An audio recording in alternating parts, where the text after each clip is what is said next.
প্রস্তুতি শেষের পথে এবার হাসিনা দেশে ফিরছে, সেই জল্পনা আরো তীব্র হচ্ছে কারণ এর প্রস্তুতি এবার সম্পূর্ণ হলো।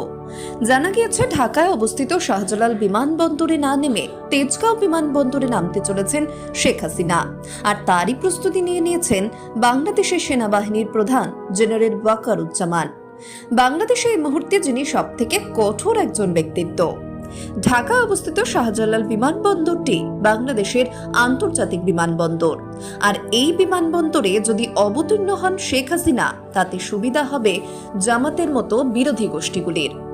কিন্তু সূত্র বলছে হাসিনা ঢাকা বিমানবন্দরে নামবেন না, তিনি সেনা প্রধান ওয়াকারুজ্জামানের পথ অবলম্বন করে তেজগাঁও বিমানবন্দরে নামবেন।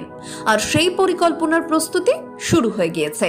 আর এই তেজগাঁও বিমানবন্দরটি সাধারণ মানুষের জন্য নয়, এখন সম্পূর্ণটাই সামরিক বাহিনীর সদস্যদের একটি বিমান ঘাঁটি, যার ফলে সম্পূর্ণরূপে সেনাপ্রধান জেনারেল ওয়াকারুজ্জামান এই বিষয়ে সাহায্য করবেন শেখ হাসিনাকে। গত 7ই মার্চ ঢাকায় মার্চ ফর খিলাফত নামে বিশাল কর্মসূচি নিয়েছিল হিজবুত তাহরির নামে এক নিষিদ্ধ জঙ্গি সংগঠন।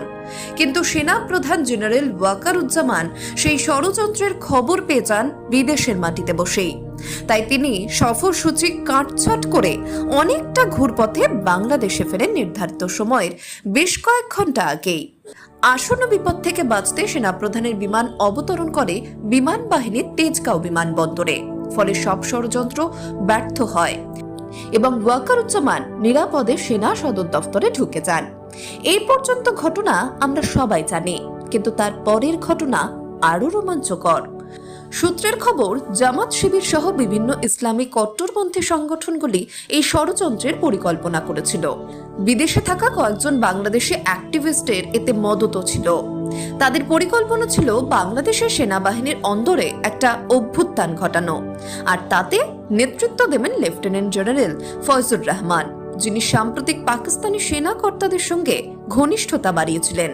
পাক গুপ্তচর সংস্থা ISI এর সঙ্গেও ঘনিষ্ঠতা বেড়েছিল তাদের। আর পাক মদতে বাংলাদেশ সেনায় অভ্যুত্থান হবে, আর সেনা প্রধান জেনারেল ওয়াকারুজ্জামানকে পদ থেকে সরিয়ে সেখানে বসবে লেফটেন্যান্ট জেনারেল ফয়জুর রহমান। কিন্তু সেনা প্রধান জেনারেল ওয়াকারুজ্জামান সেই ষড়যন্ত্রের আঁচ পেয়ে তৎপরতার সঙ্গে দেশে ফেরেন এবং বড় পদক্ষেপ নিয়েছেন বলেই গোপন সূত্রে খবর। জানা যাচ্ছে ইতিমধ্যেই নতুন করে বাংলাদেশে সেনা বিদ্রোহের মাস্টারমাইন্ড লেফটেন্যান্ট জেনারেল ফয়জুর রহমানকে গ্রেফতার করেছেন ওয়াকারুজ্জামান। অর্থাৎ এবার সরাসরি ষড়যন্ত্রকারীদের বিরুদ্ধে ব্যবস্থা নিতে শুরু করলেন বাংলাদেশের সেনাপ্রধান। তাই সেনাপ্রধানের এই কঠিন ব্যক্তিত্ব এবং